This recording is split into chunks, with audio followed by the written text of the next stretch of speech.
The Hollow Crown of Thorns, Part 1. Chapter 1, Return to Thornhollow.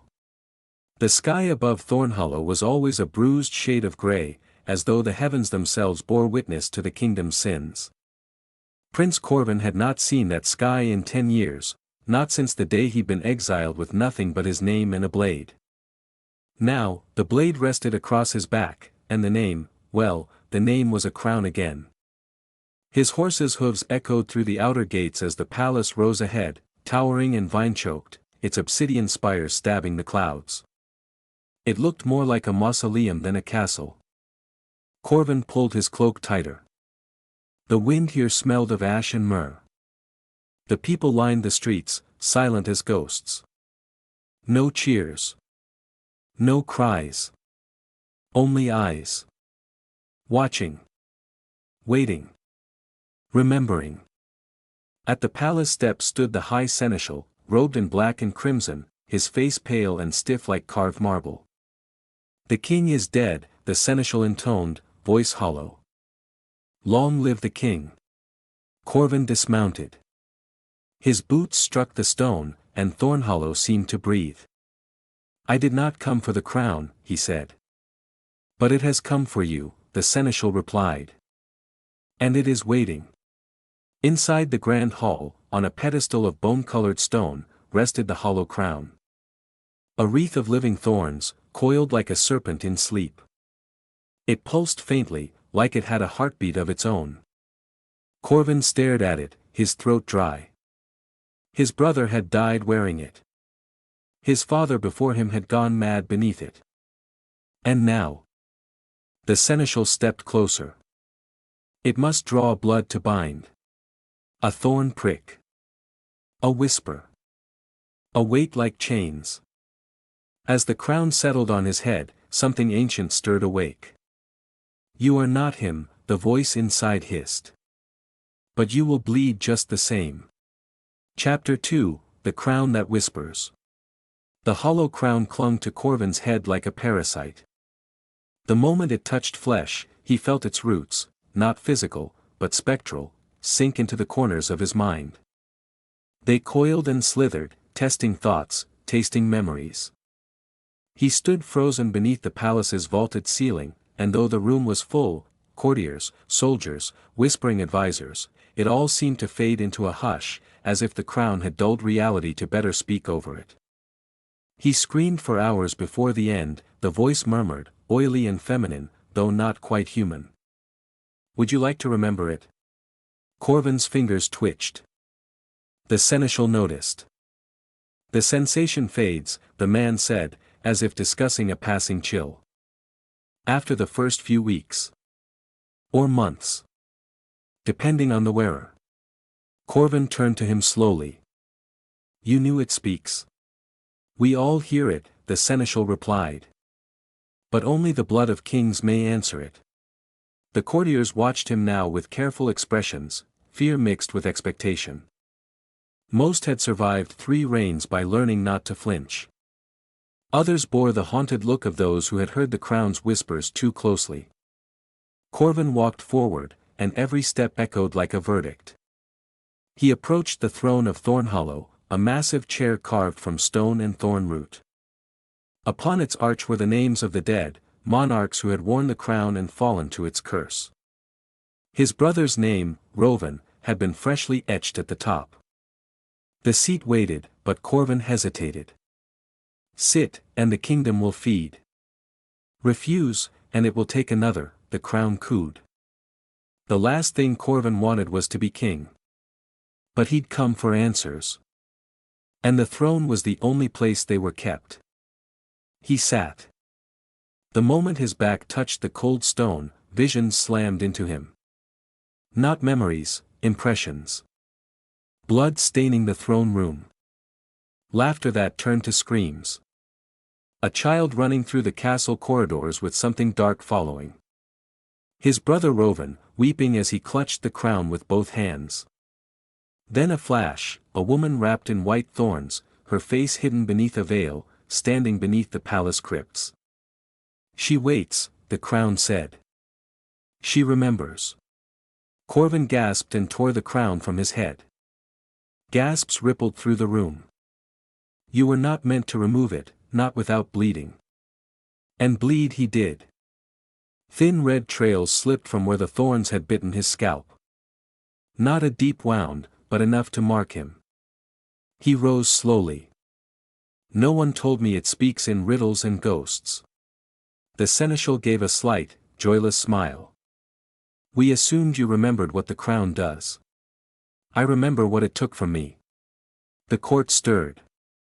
Whispers passed like wind through leaves. Corven had been sent away in disgrace after the war in the north, a scapegoat, some said. Others whispered he had seen something he shouldn't have.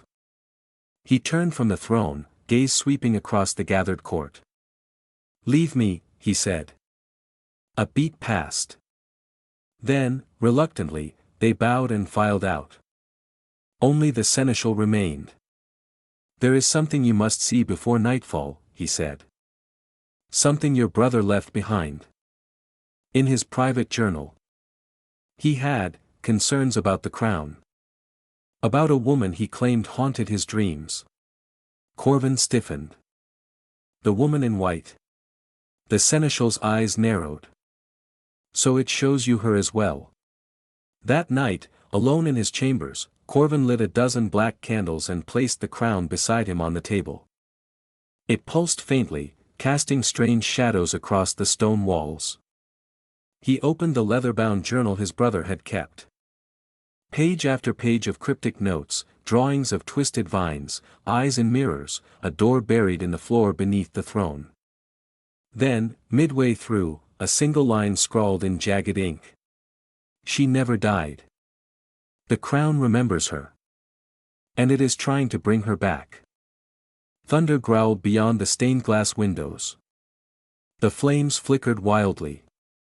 Corven looked up.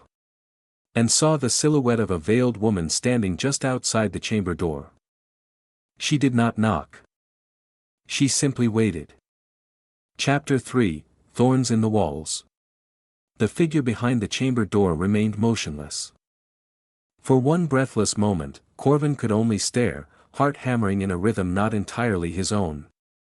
The flickering candlelight cast her shadow in thin, elongated streaks across the stone floor, and for an instant, it seemed like the shadow moved before she did. He stepped forward, slowly drawing the dagger from the inside of his coat, a relic from his exile, silver-edged and inscribed with warding runes. It hadn't failed him yet. The door creaked open. No one stood behind it. Only an empty corridor stretched beyond, dim and cold, the torches sputtering on either side. The flickering light played tricks with the carved faces in the walls, gargoyles and ancient rulers frozen in grimaces of judgment. Corven's pulse slowed, but unease lingered. He stepped into the corridor and looked both ways. The silence was absolute, like the castle itself was holding its breath. But then, a sound. Not footsteps. Not wind. Rustling. He turned. A jagged crack had appeared in the stone wall just beside the doorframe, no wider than a finger. From within it, something dark and delicate pressed outward. A thorned vine. It grew slowly, steadily, as if responding to his presence. It spiraled up the wall like a serpent coiling for a strike. He watched in fascinated horror as the stone seemed to melt to make way for it. He reached out, but the crown's voice slithered into his mind before his fingers touched the vine. Not all thorns draw blood. Some remember. Corven pulled back. The vine twitched. Then, as though sated, it stopped growing. Returning to his chamber, he found the crown had shifted slightly on the table, its base now ringed with tiny, blood-dark petals that hadn't been there before. The journal lay open to a new page. One he didn't remember turning. A sketch stared up at him, the veiled woman again, this time with a crown of thorns around her throat, not her head, and eyes that leaked ink. Beneath it, in his brother's handwriting, were the words. She walks the secret corridors. She watches from the walls. When the thorns bloom, she will return. The next morning, Corven summoned the palace's steward, Master Pharaoh, a nervous man with owl-like eyes and ink-stained fingers. "I want the old maps of the castle," Corven demanded. "All of them. Especially any that include forgotten wings or underground chambers." Pharaoh hesitated. "Your Grace, some wings were sealed generations ago, for good reason." "Unseal them." The steward bowed, though his face had paled. As he left, Corven turned to the crown once more.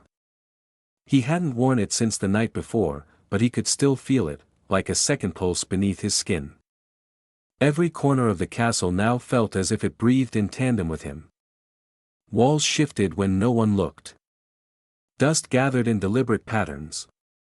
That afternoon, the steward returned with a bundle of scrolls and a single warning. "Not all rooms in Thornhollow are still loyal." Corven spent hours unfurling the ancient maps, some so brittle he feared they'd crumble in his hands. Most were inaccurate, amended with scratch marks or hidden annotations. But one, drawn in red ink, unsigned, revealed a peculiar detail. A corridor that looped back on itself, located directly beneath the throne room. And at the center of it, a hollow marked the Chamber of Roots. That night, sleep did not come easily. At midnight, the walls of Corven's chamber whispered. Faint voices, indistinct. Laughter turned to sobbing. Chanting without words. And beneath it all, the sound of thorns growing, crackling through stone like bone through flesh. He rose, lit a single candle, and watched. The cracks had spread. The vines were no longer just at the doorframe. They spiraled along the ceiling, down across the floor, moving ever so slightly in the candlelight, as if breathing. The castle was no longer just alive. It was waking up. And it remembered things no living soul had the right to know. Chapter 4, The Woman in White Thorns. The crypts of Thornhollow were forbidden, not by decree, but by an older, unspoken law. No guards patrolled them. No torches were kept lit. The air down there was colder than stone had any right to be, and the silence was so deep it could drown a man's mind. But Corven had no intention of obeying rules made by the dead. He descended with only a lantern and his brother's journal in hand, the map's crude sketch of the palace's underbelly tucked beneath his arm. The stairwell twisted like a serpent's spine, the stone worn smooth by generations of funeral processions and secret burials. By the third landing, the flickering light of his lantern began to dim, not from lack of oil, but as if the very darkness here had weight and hunger. He reached the crypt's threshold, a massive arch carved with the names of queens whose histories had been erased. Some were crossed out violently. Others had simply been chiseled away, forgotten not by time, but by intent. The crown, strapped beside him in a velvet-lined box, trembled faintly. "She is close," it whispered. He stepped inside. The air reeked of myrrh, old wax, and something deeper, like wilted flowers buried in loam. Rows of sarcophagi lined the chamber, each sealed in iron and black glass. No royal insignias. No prayers. He walked past them, boots echoing against the cold floor, until he came to the chamber his brother had sketched. The Chamber of Roots. There, in the center of a circular room, stood a statue. At first, Corven thought it was marble, but as he approached, he saw that it was bone-white wood, interwoven thorns that had grown into the shape of a woman. She stood tall, veiled in what looked like woven vines, her face completely obscured. Around her feet, real roots pulsed gently, as though responding to his presence. The lantern flickered again. And then the eyes beneath the veil opened. Not human eyes. Not glowing. Just, open. Silent. Watching. Corven didn't move. The crown in its box began to hum, so loud it vibrated through his bones. She sees. She listens. Do not speak her name. He didn't know her name. But something in his soul stirred, some buried instinct, like a lost childhood dream or the memory of a scream in the night. He stepped forward anyway. A whisper brushed his ear. Not from her lips, but from every shadow in the room. Corven Vale. His blood turned to ice. She took a step forward. Not the statue. The woman. The being behind the statue's form. She emerged from the shadows beyond the figure, a mirror image, but alive, pale as ivory, wearing a gown of white thorns and a veil made of ash silk. Her feet didn't touch the floor. Corven stumbled back, reaching for the dagger at his side. The air around her warped, grew heavy, like grief made physical. "You wear the crown," she said, voice softer than a sigh. "It remembers me. And now, so shall you." Her veil fluttered. Beneath it, there was no mouth, only a seam of thorns stitched where lips should be. She raised a hand and touched his brow.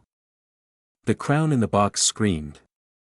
Visions burst behind Corven's eyes, a palace swallowed by roots, a woman crowned in white standing before a burning throne, blood trailing from her throat as if the crown itself had fed on her voice. And then, a sword. His sword. Driving through her chest. His. Corven collapsed to the floor, gasping, the breath torn from his lungs. When he looked up again, she was gone. The chamber was silent. The statue stood alone once more. But now, her veil had shifted slightly, revealing a sliver of smooth, sculpted cheek. And the roots at her feet had spread, creeping slowly, hungrily toward the center of the palace. He staggered back up the steps, barely able to keep his footing. At the top of the stairwell, a court servant waited, pale and breathless. "Your Grace," the man stammered. "There's been an incident." "In the Hall of Portraits." Corven steadied himself. "What kind of incident?" The servant swallowed hard. "A painting, it changed." "Changed?" "It's now a portrait of you, with thorn vines choking your throat." Chapter 5, An Oracle's Warning. The Hall of Portraits was supposed to be immutable, a sacred archive of Thornhollow's bloodline. Every monarch, consort, and high-blood heir was immortalized in oil and canvas. The older paintings stared down with cracked varnish and haughty disdain, while the more recent ones gleamed with unsettling realism. Corven entered the hall with the crown still sealed in its velvet-lined box under his arm, though it throbbed now like a second heartbeat. And there it was, the new painting. It had appeared between two empty frames, as if summoned rather than hung. The figure in the portrait was unmistakably Corven, seated upon the stone throne, the hollow crown nestled in his dark hair. His face was pale, eyes distant, lips slightly parted. But what drew the eye were the vines, thorned, pale as bone, coiling up his throat, piercing through his skin like shackles made of grief. Blood trailed from the corners of his mouth. The brushwork was flawless. Impossible. It hadn't been there yesterday. The high seneschal appeared behind him. None of the court artists painted this. And none of the guards saw it brought in. It wasn't brought in, Corven muttered. It was, remembered. The seneschal cleared his throat, unease pulling at his features. "Perhaps it is time, Your Grace, that you speak with the oracle." Corven turned slowly. "She still lives. She has not left the spire since your father's coronation. But she foretold your return before your brother's body was cold." The spire of shattered sight sat at the eastern edge of the palace grounds, a crooked tower wrapped in rusted iron vines. The door was sealed with 6 locks, each bearing a crest from a different generation of the royal bloodline. No one entered unless summoned. But Corven carried the hollow crown, and it unlocked everything. As he approached, the locks clanked and twisted open one by one, as if recognizing him. The door creaked inward. Inside, time seemed to slow. The air was thick with incense, saffron, burnt cedar, and something bitter and metallic. The walls were papered in faded tapestries, all showing versions of Thornhollow in ruin, burning, crumbling, overtaken by roots. The tower spiraled upward with no visible end. At the center sat the oracle, a woman draped in sheer grey veils, her face hidden, her hands resting on a bowl of water darkened with ash. Around her floated fragments of glass, suspended midair like frozen tears. Each shard reflected something different, a memory, a prophecy, a lie. She did not speak until Corven crossed the threshold. Then, her voice, soft and sharp as frost. "You saw her." He froze. The oracle lifted a single hand. One shard floated closer to Corven's face. In it, he saw the woman in white thorns, veil fluttering, eyes like pale storms.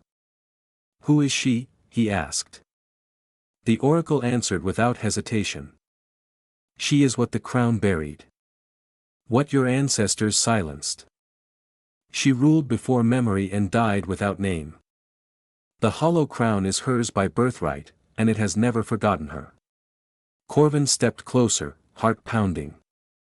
"She touched me in the crypts. She showed me visions, blood, fire, roots consuming the palace. I killed her, but I don't remember doing it." The oracle's hands trembled as she reached into the ash water bowl. When she pulled them free, the liquid had turned silver. Reflections danced across its surface, his brother screaming, a door beneath the throne opening, the woman standing over a cradle made of bone. She was the buried queen, the first and the last. When the lords turned against her, they cast her into the roots and bound her name in the thorns. Corven's throat tightened. "Then why is she rising now?" The oracle's head tilted. "Because you returned. Because the blood of kings made the crown hollow. And now, it wants to be whole." The bowl trembled violently. Then a new vision filled the silver, Corven, standing in a chamber of roots, holding a dagger to his own heart, crown pulsing, the palace crumbling around him. "Tell me what I must do," Corven whispered. The oracle leaned forward. "Unbind the buried name. Free her, or destroy her. Either path will end you. But the kingdom will follow whichever death you choose." As Corven turned to leave, one final shard of glass floated into his path. It shimmered, then flashed. A future that hadn't yet come to pass. Corven stood beside a woman crowned in white thorns, not as an enemy, but as a king at her side. And together, they ruled a kingdom of roots and whispers. The shard shattered. Chapter 6, Talia of the Ashen Wood. The oracle's final vision haunted Corven like a dream half-remembered, one that shimmered with meaning, only to slip away when reached for. A future ruled side by side with the woman in white thorns. Madness. And yet, the crown had gone silent since that shard shattered. And silence, from the hollow crown, was never peace, it was patience. That evening, Corven returned to the maps. He traced the route through the palace archives, the catacombs, the sealed wings, and finally to a name that surfaced in a forgotten ledger, Ashen Wood, a forest that once bordered Thornhollow before the crown seized the land and razed the noble houses that dwelled within. But one name remained. Talia Vire. A bloodline listed as purged. A woman marked as exiled for practicing forbidden arts. A last surviving scion of the Ashen Wood. And in his brother's journal, hidden in a margin next to a sketch of white thorns, Roven had written only 2 words. She remembers. The Ashen Wood, once a noble estate, was now a cursed forest on the edge of the kingdom. The land was twisted, trees grew in spirals, leaves hung like tattered robes, and the air shimmered faintly, as if it was not meant to be breathed by mortals. Locals called it the Breathing Wood. Few dared approach it. Fewer returned. Corven rode alone. No guards. No crown. No ceremony. Just steel, instinct, and questions. The path dissolved beneath him as he passed into the forest's edge. The mist that clung to the ground had color, ash-gray, and moved like it knew him. The trees whispered his name.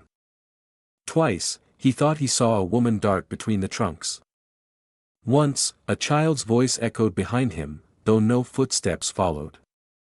By the time he reached the broken ruin of the Vire estate, the sky had turned a sickly lavender, and his horse refused to go further. He dismounted and walked the final steps alone. The manor was skeletal, overgrown with vines, its windows shattered, its doors half-rotted. And yet, someone had lived here recently. A fire still smoldered in the courtyard pit. Dried herbs hung from the beams. Symbols in red chalk covered the stone, sigils of warding, blood binding, and something older, a glyph Corven had seen only once before. Etched into the hollow crown's inner rim. He did not announce himself. Instead, he stepped into the main hall and whispered, "Talia Vire." A voice answered, low and unimpressed. "You shouldn't have come." He turned. She stood in the shadowed archway behind him. Talia of the Ashenwood was not what he expected. No twisted hag, no cloaked sorceress. She was young, perhaps his age, with deep brown skin, dark eyes shadowed by sleepless nights, and a wild mane of black curls streaked with silver ash. Her cloak was woven from raven feathers and faded silk. Her boots were caked in dried mud and petals. And around her neck hung a bone pendant etched with thorns. But it was her presence that struck him, not power flaunted, but power contained. Like a storm sealed in glass. Corven bowed slightly. "I need answers." Talia did not move. "The hollow crown sent you." "No. I came because of what it showed me. Because of what it fears." She stepped forward. Her gaze flicked to his brow, as if searching for scars left by the thorns. "And what do you fear?" "Becoming like my brother," he said. "Or worse, like my father." Talia's expression flickered. She moved to the hearth and stirred the fire with a carved iron rod. "They wore the crown but didn't hear it." "Not truly." "You do. That's why it chose you. It's awakening now, feeding on you." He approached slowly. "You know what it is." "I know who it is." She turned to face him fully now. Her eyes had changed, gleaming with quiet fury and something deeper. "Grief. Your bloodline murdered her," Talia said. "Buried her beneath the palace, stripped her name, sealed her magic in vines and silence. She was my ancestor." Corven's breath caught. "You're descended from the buried queen." Talia nodded. "We were once called thorn weavers. Royals feared us. So they married us, used us, and when they couldn't control us, erased us." She tossed something into the fire. A handful of dried black blossoms. The flames burst green. Corven stepped back. The fire revealed a vision in its smoke, a woman in white thorns kneeling beneath a tree of swords, a crown forced upon her throat, her scream spiraling into roots that swallowed a palace. "She's not dead," Talia whispered. "She's dreaming. And the crown remembers her more clearly with every breath you take." Corven stared into the fire, jaw clenched. "Then we need to find her tomb. And either stop her. Or wake her," Talia said, meeting his eyes. A long silence passed between them. Then, as if hearing a verdict from some invisible tribunal, the fire shrank to embers. Talia stepped closer. "If we go down this path, there's no turning back. The court will call it treason. The Inquisition will call it witchcraft. And the crown. We'll call it hunger," Corven finished. Talia's expression cracked, just slightly. The faintest smile. "You learn quickly, Your Grace." "I had a good teacher," he replied. "A veiled ghost in the crypts." "Then we'd better hurry," Talia said, turning away. "She doesn't wait long." That night, as Corven returned to the palace under cloak of darkness, a new vine had grown across the arch of the throne room, a single, white thorn flower in bloom at its center. The palace was listening. And it knew he had found her. Chapter 7, The Thorn Feast. By tradition, a new monarch was expected to host a feast of oaths within 7 days of coronation, a gathering of lords, clergy, and foreign emissaries sworn to reaffirm their loyalty before the hollow crown. The feast was not merely symbolic.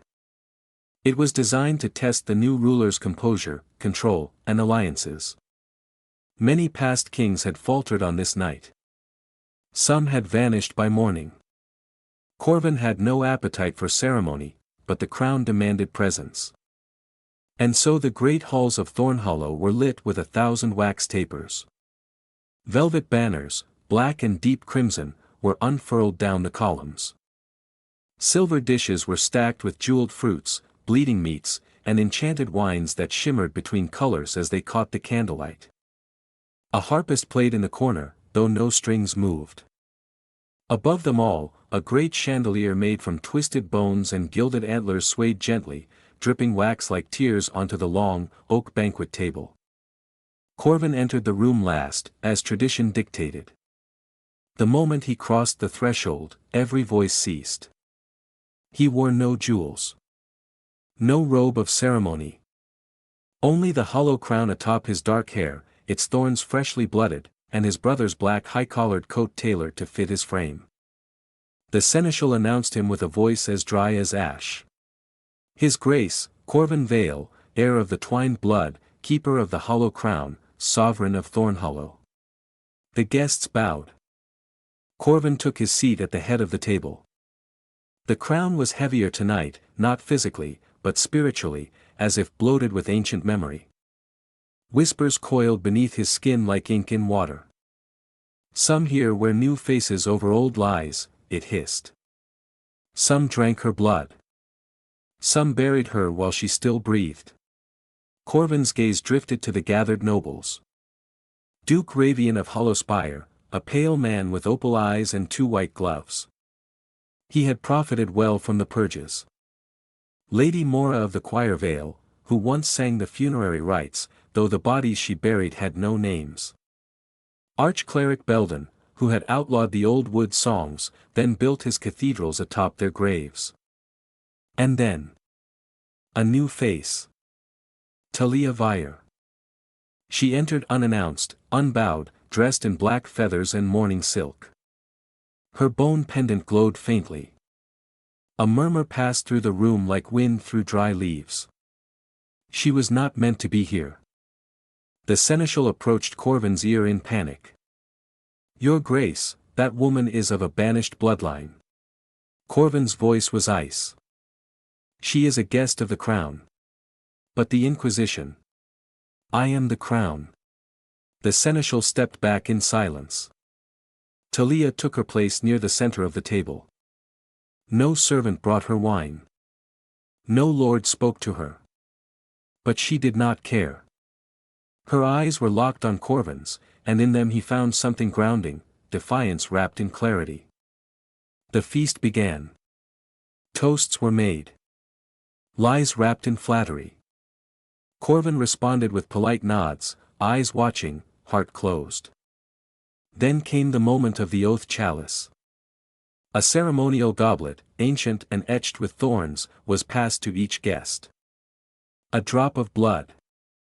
A spoken vow. A promise of allegiance to the hollow crown.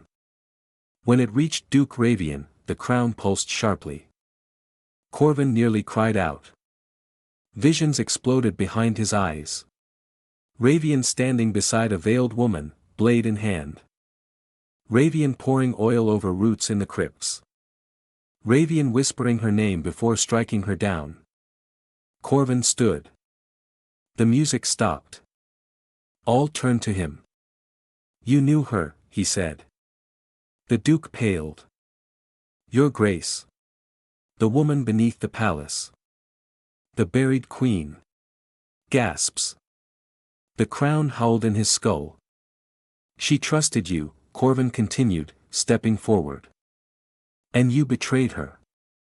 You helped bind the crown. You spilled her blood. You watched her die. She was a witch. Ravian snapped. A monster who poisoned kings and summoned storms. Did you see her bleed? Corven asked quietly. Ravian's mouth opened. Then closed. A slow grin crept across Talia's lips. Corven stepped back. Drink your oath, Duke. Or leave this hall and be hunted as an oathbreaker. Ravian hesitated. Then drank. The chalice cracked in his hands. A single drop of his blood hissed against the silver and turned black. The feast resumed, but the air had changed. The nobles whispered among themselves in tight, frantic circles. Some cast furtive glances at Talia. Others at Corven. No longer a boy prince returned from exile, he was now something else entirely. A king who knew the old names. A king who heard the crown's whispers. A king who had found the last thorn weaver. Later, as the hall emptied and the candles burned low, Corven walked with Talia to the balcony overlooking the dead garden. You made enemies tonight, she said, voice low. I was born with enemies, he replied. Now they're just afraid to pretend otherwise. She studied him. You're changing. The crown is remaking you. He looked out at the moonlit ruins below. Let it. If it fears her return, then I want to know why. Talia's hand brushed his. Not an offer of comfort, an acknowledgement. You'll need to see the mirror in the crypts, she said. It's the only thing that can show you what really happened. But it doesn't show without cost. Nothing in this kingdom does, Corven said. That night, as he removed the crown and placed it on its stand, it whispered one final thing. The feast has ended. Now the famine begins. Chapter 8, Blood in the Reflection. The crypts beneath Thornhollow were older than the palace itself, carved from the bones of the mountain, veined with forgotten staircases and sealed passages that no map recorded. Some said the palace had not been built upon the rock, but grown from it, seeded by ancient rituals and watered with blood. And somewhere beneath it all, hidden in a chamber even the dead feared, lay the Mirror of Veritas, a relic said to reveal not what is, but what was once meant to be.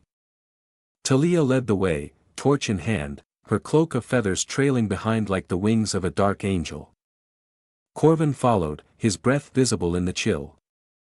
The deeper they descended, the less sound seemed to carry, as if the stone absorbed every word and memory. You're certain this is safe? He asked. Talia didn't look back. No. But that's the point. They passed through a narrow stone door hidden behind a wall of ancestral coffins, sealed in silence, their names scratched out. Each had once worn the hollow crown. Each had gone mad or vanished. One bore Corven's own name. He stopped. This isn't me. Talia turned, her eyes grave. No. Not yet. But the crown sees time like a spiral. Sometimes it writes futures into pasts.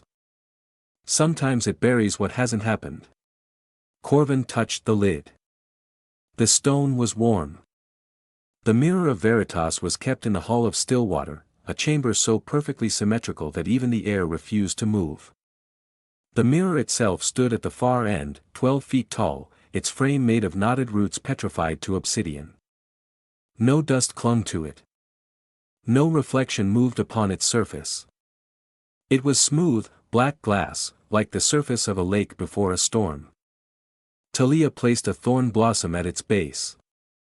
You must offer blood, she said. But not from your skin.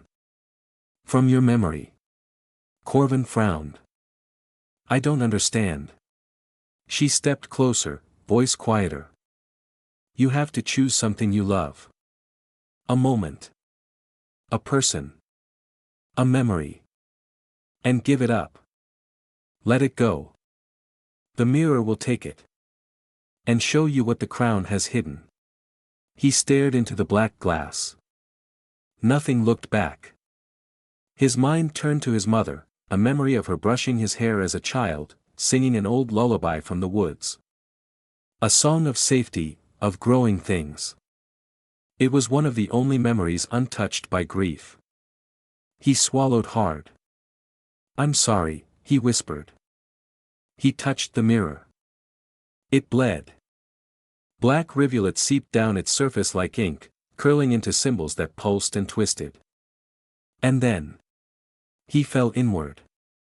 The vision hit like a storm. He stood in the throne room, but it was not the one he knew. The pillars were wrapped in white vines. The banners bore a thorned crown turned upside down. At the center stood a throne of living wood, its bark pulsing, its roots trailing into the earth. And seated upon it, her. The buried queen. Unveiled. Alive. She was beautiful in a way that unsettled the bones. Ageless, terrible, regal. Her hair was a cascade of pale vines. Her gown was stitched from silk and shadows. Her eyes, when they met his, held no malice, only exhaustion. And sorrow. At her feet knelt the noble houses, Ravian, Mora, Belden, all younger, fearful, shrouded in ritual garb. "You asked for peace," she said to them. "You begged for protection. And I gave it. I wove my voice into the roots of the earth so your cities would not starve. I bound the storms. I buried the curses beneath your children's names." She rose. "And you repay me with steel?" Behind her, a dozen royal guards appeared, led by Corven's ancestor, King Thandril Vale, first wearer of the hollow crown. They moved like executioners. Corven shouted, but no sound came. He watched as the queen was seized, chained in roots of her own making. The hollow crown, her crown, was torn from her brow and reforged with iron and binding wards. "Erase her name," Thandril ordered. "Seal her voice. Let her sleep in stone until the kingdom forgets she ever reigned." And then came the worst part. A young noble stepped forward. Younger than the others. Terrified. It was Rovan Vale, Corven's brother. But that couldn't be. Rovan hadn't lived in that time. Yet here he was, sword shaking in his hands, tears in his eyes as he stood before the bound queen.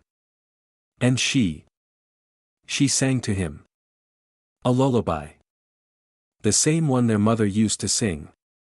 Rovan screamed, and drove the blade through her chest. The vision shattered. Corven collapsed, gasping, blood dripping from his nose. Talia was beside him in an instant, pressing a cold cloth to his face. "You saw her," she said. Corven nodded. It wasn't just the past. It was a loop. Talia looked into the mirror. The crown doesn't just remember. It replays.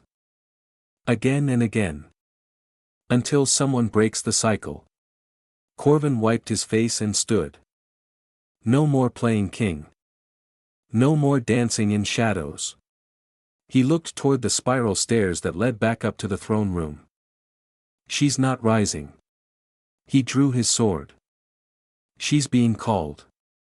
Chapter 9, Masquerade of Masks.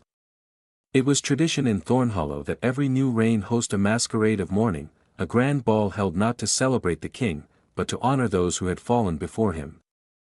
A final farewell to the past. A false funeral for all the ghosts yet unburied. The nobles adored it. They wore grief like silk and danced with skeletons at their backs.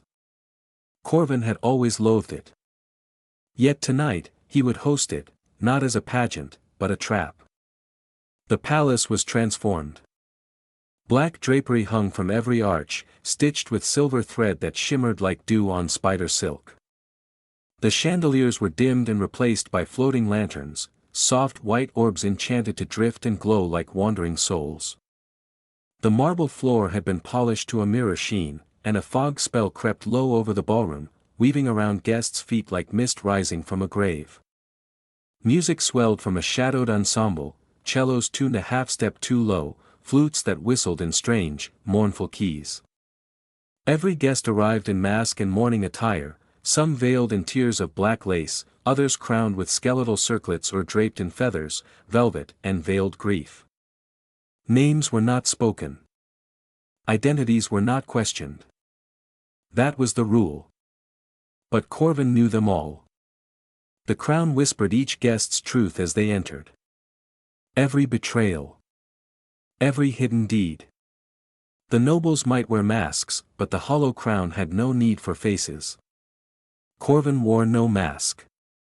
Instead, he stood at the top of the ballroom steps, clad in a coat of shadow-dyed silk and thorns etched into its cuffs. The hollow crown rested on his brow, its thorns more prominent tonight, almost blooming. He looked like a monarch carved from twilight. Talia entered late, deliberately. She wore a mask of bone-white porcelain, cracked down the center. Her gown flowed like black smoke, stitched with threads of ash and silver thorn motifs. At her neck, her pendant pulsed gently, responding to the crown's nearness. The music slowed. All eyes turned to her. Some guests took a step back. Others whispered. But no one challenged her. Corven descended the stairs and offered his hand. "May I have this dance?" She took it without hesitation. The crowd parted as they stepped onto the floor, and a slow waltz began, the dirge of Thandril, written for the kingdom's first king and, secretly, for the queen he betrayed. They danced in silence at first. Then Talia spoke. "Do you feel it?" "Yes," Corven murmured. "Something's coming. Or someone. I walked past a hallway today that wasn't there yesterday." Corven's hand tightened on hers. "I saw her die," he said softly. "Not just once. Again and again. The crown repeats it. My brother was there. My ancestor. Maybe even me." "She's not just a woman," Talia said. "She's a wound. And wounds that never close always fester." As they turned, Corven caught sight of Duke Ravian at the edge of the ballroom, speaking in hushed tones with the arch-cleric. Their masks were elaborate, one a crow, the other a golden martyr, but their eyes betrayed them. Talia noticed too. They're plotting something. They fear her return. They should. Then, without warning, the music stopped. The chandeliers above shuddered. One of the floating lanterns burst in midair, showering sparks onto the crowd. A ripple of unease passed through the guests. From the far end of the ballroom, the double doors creaked open. And a figure stepped through. She wore white. Not the traditional color of mourning, but a pale, rotted white, like funeral cloth long buried. Her gown dragged behind her, threaded with vines. Her mask was carved from polished bone, featureless except for a faint smile and thorn-etched tears. And on her brow, a wreath of living thorns. Not the hollow crown. Another. Older. Blooming. Every candle in the ballroom flickered. Corven stepped forward instinctively. Talia caught his wrist. "That's not her," she whispered. "It's a vessel. A memory wearing flesh." The woman in white raised her arms. And sang. No lyrics. No words. Just a single note that climbed like smoke and burrowed into bone. Guests collapsed. Some screamed. Others dropped their goblets and clawed at their ears. The air turned viscous, like music had melted it. Corven staggered back, but Talia raised her hand, and a ripple of warding energy burst from her pendant. The note fractured. Glass shattered. One of the chandeliers fell, crushing an empty table. The woman in white stopped singing. And then, she laughed. Softly.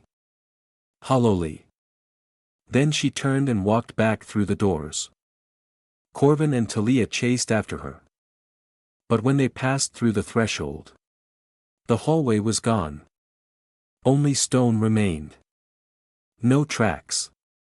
No scent. No lingering magic. As if she had never been there at all. Back in the ballroom, panic had spread. 3 nobles lay unconscious. One, a servant, was dead, his eyes turned black and thorned. The crown throbbed furiously on Corven's brow. And in his mind, the voice returned. She is remembering. And when her name is spoken once more, the hollow will be filled. Chapter 10, The Chamber Beneath.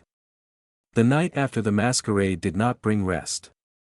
The palace moaned in its sleep, beams creaked, hearths flared without kindling, and in the high halls, portraits wept black oil down their frames.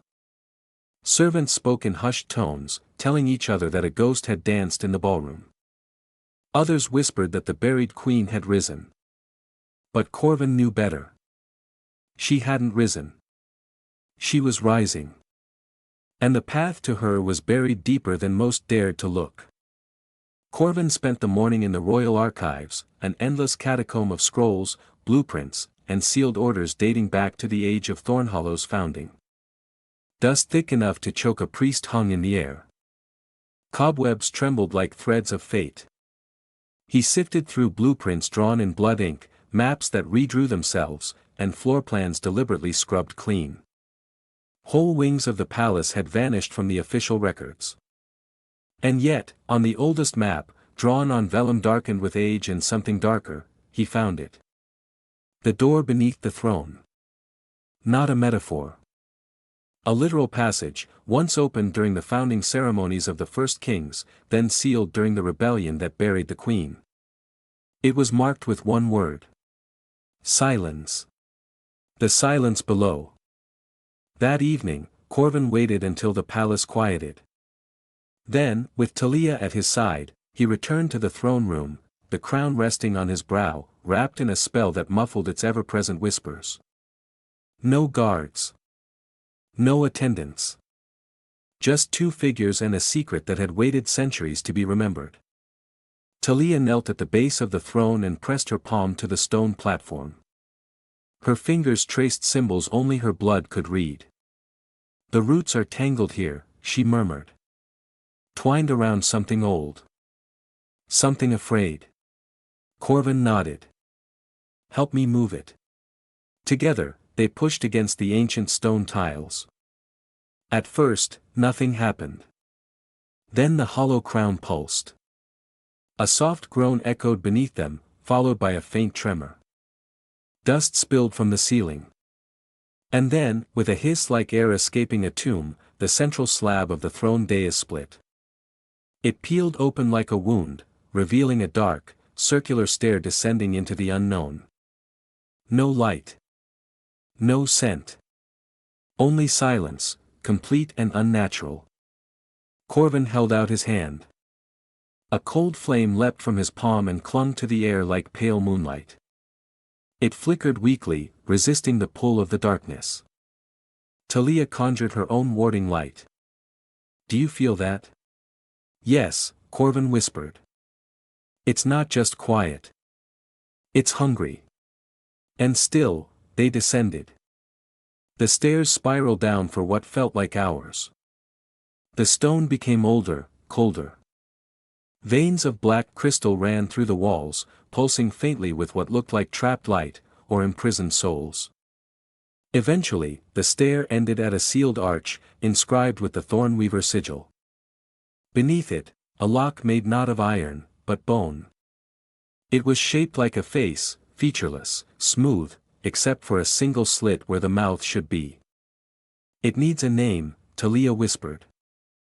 Not a key. A name. Corven hesitated. The crown on his head warmed.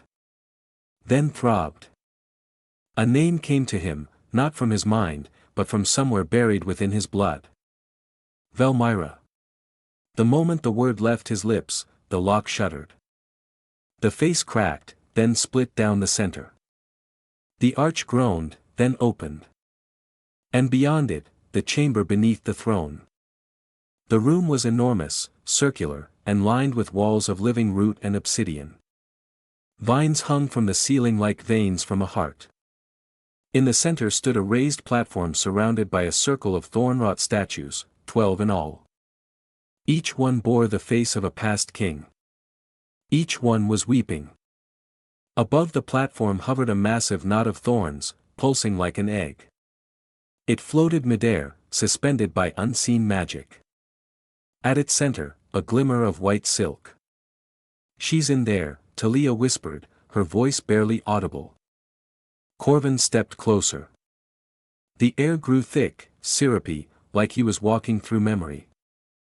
As he neared the thorns, the crown screamed silently. He could feel his own blood humming in his veins. Suddenly, a vision struck him. He stood where he stood now. Same chamber. Same platform. But he wasn't alone. The buried queen stood before him, unbound, her eyes wide with pain and recognition. "You wore my crown," she whispered. "I died for your name." And then, he saw his own hand drive a dagger toward her heart. The vision shattered. He fell to one knee, gasping, the weight of it pressing down on him like stone. Talia caught him. "What did you see?" "A warning," he said, voice hoarse. "Or a memory? I don't know anymore." The knot of thorns above them quivered. A faint whisper echoed through the chamber, not from the crown, not from Talia. But from within the thorns. One word. Corven. They left the chamber before the crown grew too loud, before the thorns began to stir further, before the spell keeping her asleep remembered how to wake.